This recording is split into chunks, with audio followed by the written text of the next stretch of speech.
Welcome, friends. This is Sally on Camp Creek. I thought I would pop in today on this beautiful Saturday afternoon and show you a few things that I've been working on. It's a beautiful day, and I picked plums last night. I picked plums all week. I'm telling you, all week long. But I picked plums for me and for my sister last week. Or last night, I mean. I picked plums for other people last week. But I've got to pick a few more, and then I'll be all ready to make jam or butter. Plum butter is what I like to make. And I've got some washcloths finished. Worked on my sock a little bit, but not enough to be very proud of. And overall, I made some apple jelly and some mint jelly, which I already talked about that, but I have not got the plum made because, like I said, I've been picking plums for everybody else. And that's all right, because I like to do that. I love to pick them. Anyway, I was going to show you real quick. These are the last plums I picked. And these aren't quite as big as the ones I showed you before. These are from a different part of the farm. These are from a hillside. They're still pretty big, and there's some really big ones down in here. But the plums I believe I showed you before were from a gully area that holds a lot of water, so those plums were really big. These plums don't have a lot of bad spots on them. I have some out there that are beautiful, but they're just so full of bugs that I just left the bugs to have them. So I'm going to wash these up. I've got about 5-gallon bucket full, not quite, about, I'd say about yay much less than a 5-gallon bucket. So I'm going to wash them up and soak them, get them real good and clean, and then I'll put them in a stew pot and I'll boil them. Just cover them just with water, and I'll boil them good till they get soft, and I will mash them through a colander, and then that pulp that I have, I will take that and I will put it in another pot, and I believe I need 5 or 6 cups per batch. Can't rightly remember. Let's see. This is my Sure Gel. I'm using Sure Gel today. 6 cups. Okay? And 8 cups of sugar. And then I'll put the pectin in it, let it boil up, put the sugar in it, let it boil up, make sure my jars are ready, and jar it up. And then I'll water bath it for 10 minutes. Just to make sure the seal's good. When I was growing up, we never water bath jelly or jam, ever. But I think it's a good idea to read your instructions that come with your pectin, because your recipe book that you've been using forever, that's Great Grandma Fanny's wonderful jelly, whatever, and I have some of those recipes, they might be basing their information on old science, in that the pectin has changed, the fruit has even changed. And this is something our home extension lady told me. She said, always go with the latest instructions when canning that you can, because the fruit even changes. For instance, tomatoes are often not as acidic, certain types of tomatoes, as they used to be, because they have, bred them back to be more easier on your stomach. And some things have been, they take a really big peach and a really hardy peach, and they make a new peach, and then that peach has all the good qualities, hopefully, of the big peach that's too fragile, and the hardy peach that doesn't have enough meat in it, and then they get a better peach. Does that make sense? So they do that. Apples especially. That's how we get all these neat apples, is they take different apples and they mix them up, you know, and they make all these wonderful new apples and improve them. And that's what they've done. And I have noticed, have you noticed? Comment below and let me know what you think of this, because I have noticed that bananas do not turn brown like they used to, and it bothers me a little bit. Used to, if the kids ate a banana and they left half the banana sitting on the table, it would turn brown, and it just doesn't do that like it used to. So I don't know if it's something they're treating them with. I don't think so. Or if it's just bananas are hardier. They've bred them to be hardier, which is good, because bananas have a lot of loss with bananas in shipping. So let me know. Let me know if anyone else has noticed that.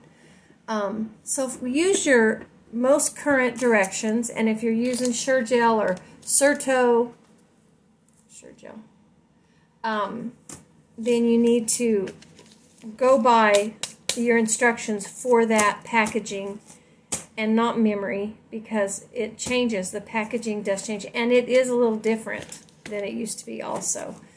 I had some down in the cellar that was 4 years old, and I did not use it. I mean, I'm not opposed to using outdated stuff if I know it's not bad, but I didn't use it because you put a lot of sugar in your jam, and you put a lot of time in it, and I just didn't want to run the risk to save $3 on, 6 pints of jam. I don't know. Also, it had been down there and it smelled musty, and there's no moisture down there, but I just felt funny using it, so I threw it away. I'm sorry, I'm wasteful.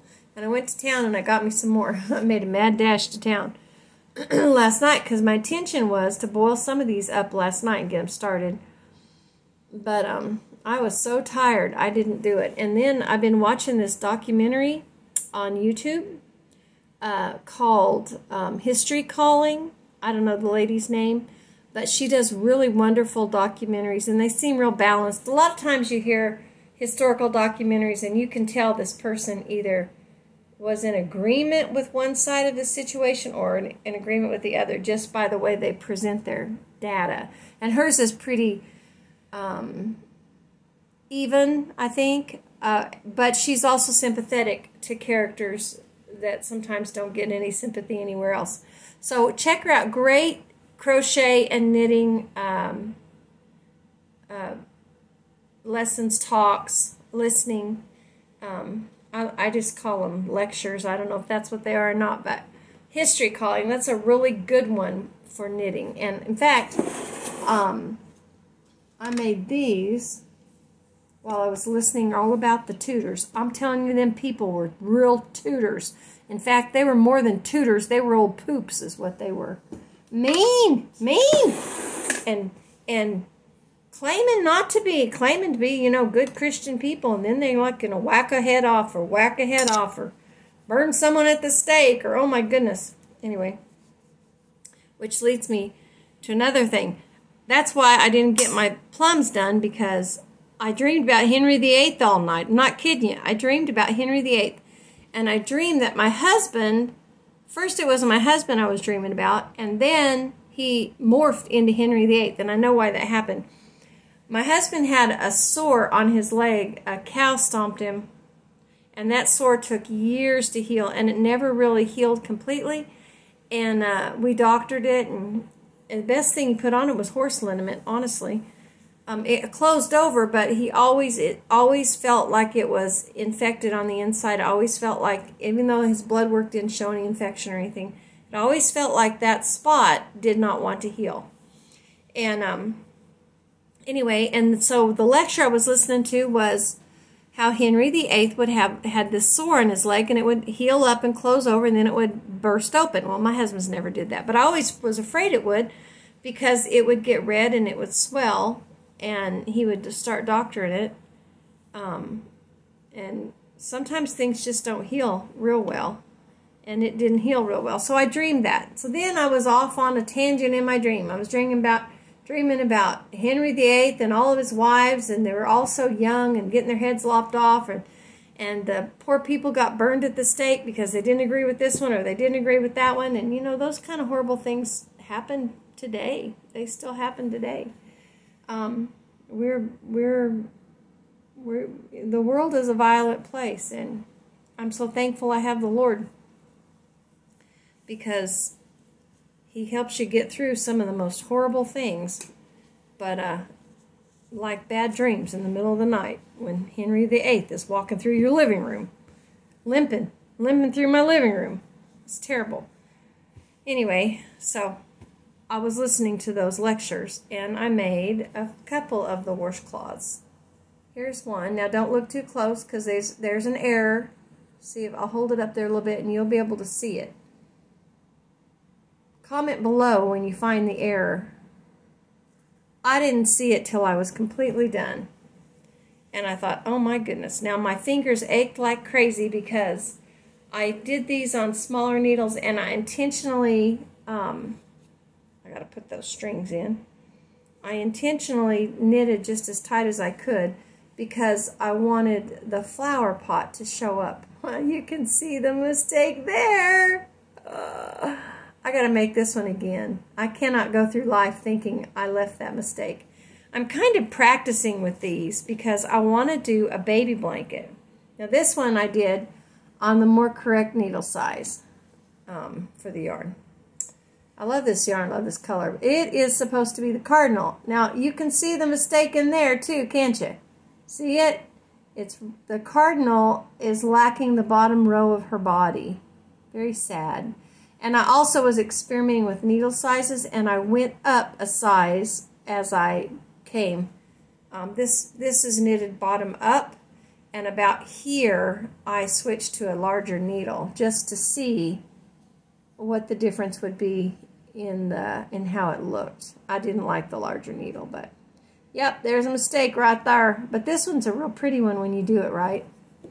So I made those two last night while I was learning all about the naughty tutors, who are a bunch of poopers. And I started the frog. I have made this frog several times because I like to give this for little boy washcloths with the baby blanket as a gift. You get the real soft yarn, cotton yarn, and you make, you know, a yellow one and a green one and an orange one, and they're just kind of nice little washcloths for babies. I wash my babies with washcloths, so I assume everybody does, right?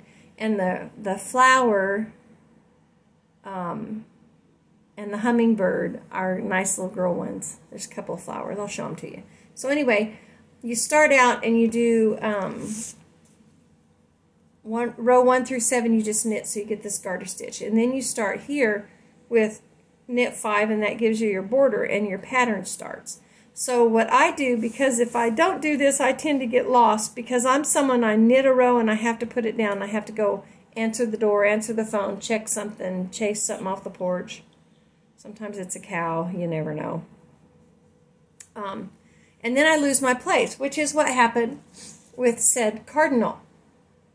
I did not mark where I was at, because in my mind, such an easy pattern, I should not have to mark it. And that is foolishness, people. Mark your patterns or you're going to make mistakes, and your cardinal will go through life with half a body. Anyway, so I've messed this one up several times. As I've made it several times, and I mess it up. So whenever I've got my stitches to the point that I know which is going to be the front, I mark it. I put a stitch marker on the front side. You could just as easily put it on the purl side, and then you would always remember that's the purl side, but I just put it on the front side and I just move it up. That way I can't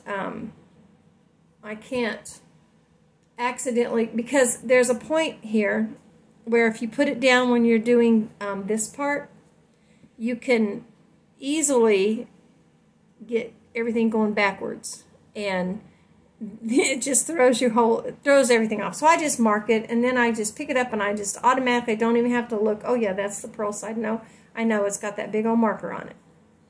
Okay, and the other thing I do is I use a sticky. And as soon as I get this row done, like as soon as I was done with that row, before I started purling, I moved this down. So I always know whatever it's under, when I pick this up, if I'm on the knit side, that's where I'm at. If I'm on the purl side, I probably need to count, and I may need to move it because I've forgotten. So that helps me. And I just think this would make the cutest baby blanket. Like I said at one other time, I bought this because I was having a grandbaby. And I think that's when we had the boy, my son's second child was boy. And I didn't know, I thought they might be having a girl. You never know. So I usually just start two things. And I got this because I thought this would make real cute blocks for a little girl's blanket. You could do it in all the little girl colors. I don't know if you can see, there's a ladybug and a beehive and a frog. And then over here, they're pretty hard to see, I realize. Over here there's a cardinal and a hummingbird and a birdhouse. It's all garden things. In the back we have some flowers. This is this is a tulip. This is like a rose. And that's a topiary with a heart in the middle. I have never made that one. I'm fixing to though. And I think that's all of them. Yeah, because there's 9, I think. No, there's 12. 1, 2, 3, 4, 5, 6, 7, 8, 9. Oh, I missed some. Where did they go? Here we go. There's a frog and a hummingbird. No, I don't want to show you that. I'm in trouble for that. See the picture? I'll just show you the picture. And they're real pretty. There's a sunflower. It's hard to see, but there's a sunflower, and there's a rose. Oh, here's the other one. Yeah, I knew there was some more. I've done the butterfly. It's real cute, and I've done that sunflower. It's that flower. And the cherries. I've done the cherries. I had some real pretty cherry red that was, I think it was, and I love this yarn, it was a scrap from some Christmas that I did. And it made the sweetest little cherry washcloths. They were real pretty in that color. And I gave those, I think, to some of my grandkids' teachers for Valentine's Day. I gave them to somebody with a candy bar because they were red. I just thought they were so pretty. Yeah. So I'm actually getting some of that done. A few rows on the sock. My next one, after I get the frog done, this is sage green, and it's peaches and cream, as are these, peaches and cream. This is burgundy, and this is the color, I think it's just purple. I think that's just purple, actually. And I'm going to do the butterfly in the pink. It doesn't show up as pretty here, but I think I'm going to do the butterfly in the pink. And those are going to be in the gift, whoop, bumped you, in my gift box. I'm behind on my washcloths I make for my gift box. So, other things going on? Other than, I got to get these plums done. I got to get some sleep at night, quit dreaming about the tutors. Also, we've been getting ready for our kids club, which will start in September, and we got to get our lessons. And this is my Betty Lucan flannel graph. You know kids love flannel graph. So I got to get the rest of these sorted out, picked out for the lessons. I think we had to set up 16 lessons, I think 16.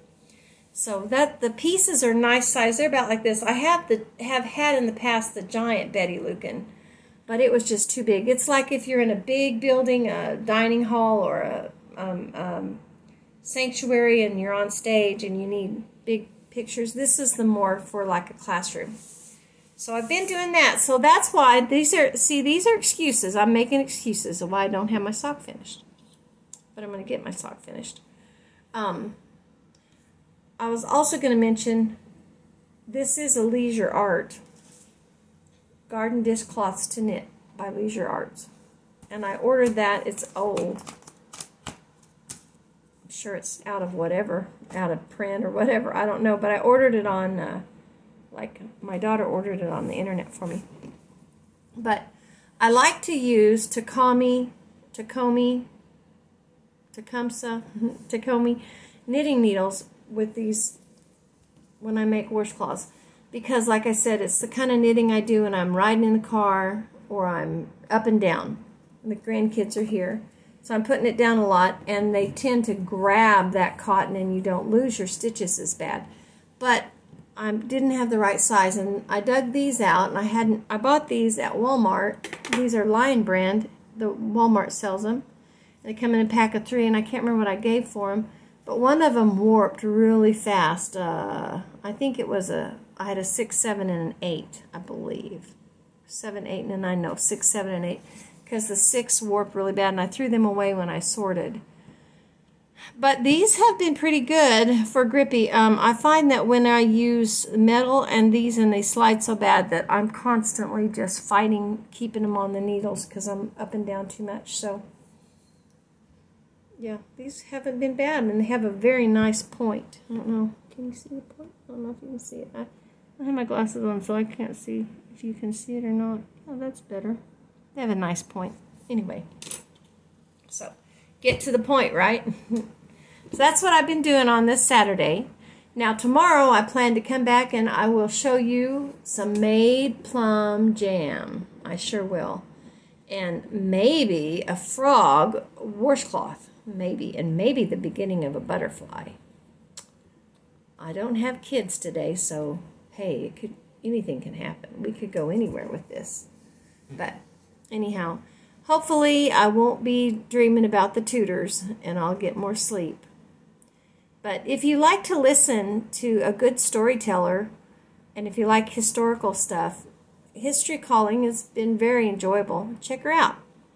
Have a great Saturday, and just make your heart joyful in this beautiful summer, because winter's going to come. Winter's going to come, and then we're going to be cold and cranky, and we're going to be longing for the warmth of summer. So I know it's really hot, but just be grateful and tell your heart to be joyful. That's my advice for the day. God bless.